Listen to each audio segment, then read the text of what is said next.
Hi friends, welcome back to my channel. Today recipe brinjal, వెల్లుల్లి రెమ్మలు, egg, తర్వాత ఎండు చేప. ఈ కాంబినేషన్లో డిలీషియస్గా టేస్టీగా ఉన్న కర్రీని ఇప్పుడు మనం ప్రిపేర్ చేసుకుందాం. దీనికి కావలసిన ఇంగ్రీడియంట్స్: 2 మీడియం సైజ్ ఆనియన్స్ను ఇలా కట్ చేసుకోవాలి, మిర్చి, పొట్టు తీసుకున్న వెల్లుల్లి రెమ్మలు, ఎండు చేపలు, వీటిని పూస పరుగులను కూడా అంటారు. ఇవి బాలింతలు కూడా తినొచ్చట. తర్వాత బాయిల్ చేసుకున్న ఎగ్స్, అల్లం వెల్లుల్లి పేస్ట్. ప్రిపరేషన్ చూద్దాం. 2 గరిటెల ఆయిల్ను తీసుకొని కొంచెం పసుపును వేసి ఎగ్స్ను రోస్టెడ్గా ఫ్రై చేసుకోవాలి. ఇప్పుడు దీనిలో ఆనియన్స్ని వేసి అవి కొంచెం ఫ్రై అయిన తర్వాత మిర్చిని కూడా వేసుకోవాలి. మిర్చిని కూడా యాడ్ చేసిన తర్వాత మనం ముందుగానే పొట్టు తీసి పెట్టుకున్న వెల్లుల్లి రెమ్మలను వేసి బాగా ఫ్రై చేయాలి. ఇవి ఫ్రై అయిన తర్వాత ఒక 1/2 టేబుల్ స్పూన్ అల్లం వెల్లుల్లి పేస్ట్ను వేసి సిమ్లో పెట్టి స్టవ్ను వీటిని ఫ్రై చేసుకోవాలి.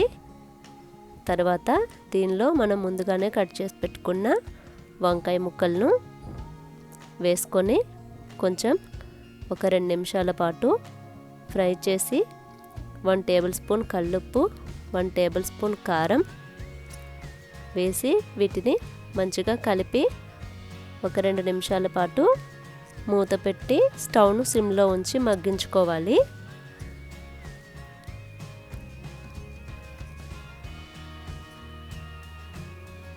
ఇవి కొంచెం మగ్గాయి కదా, ఇప్పుడు వీటిలో ఎగ్స్ను యాడ్ చేసి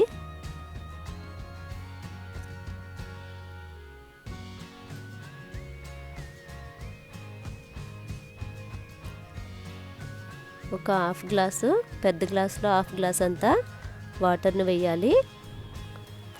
బ్రింజాల్ త్వరగానే ఉడుకుతుంది కాబట్టి మనం తక్కువలోనే వాటర్ తీసుకోవాలి. ఇప్పుడు మూత పెట్టుకొని 2 నిమిషాల పాటు కుక్ చేసుకుందాం. 2 నిమిషాల తర్వాత మనం వాటర్లో నానేసి శుభ్రం చేసుకున్న ఈ పూస పరుగులు, ఎండు చేపలను కూడా కర్రీలో వేసుకొని మంచిగా కలుపుకొని వాటర్ డ్రై అయ్యేంత వరకు మూత పెట్టి కుక్ చేసుకోవాలి. చూసారు కదా, కుక్ అయిపోయింది.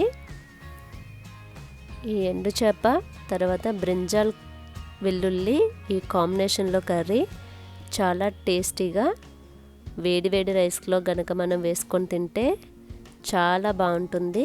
సో తప్పకుండా మీరు కూడా ఇంట్లో ఒకసారి ట్రై చేయండి.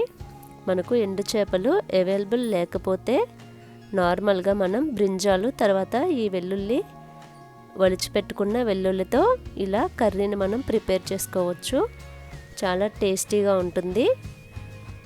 సో ఫ్రెండ్స్, చూసారు కదా, ఈ రెసిపీ కనుక మీకు నచ్చినట్లయితే మీరు కూడా తప్పకుండా ఇంట్లో ఒకసారి ట్రై చేయండి. అంతేకాకుండా ఇంతవరకు మన ఛానల్ని ఎవరైనా సబ్స్క్రైబ్ చేయని వ్యూవర్స్ ఎవరైనా ఉన్నట్లయితే తప్పకుండా సబ్స్క్రైబ్ చేసుకోండి. Thank you for watching. So thank you friends.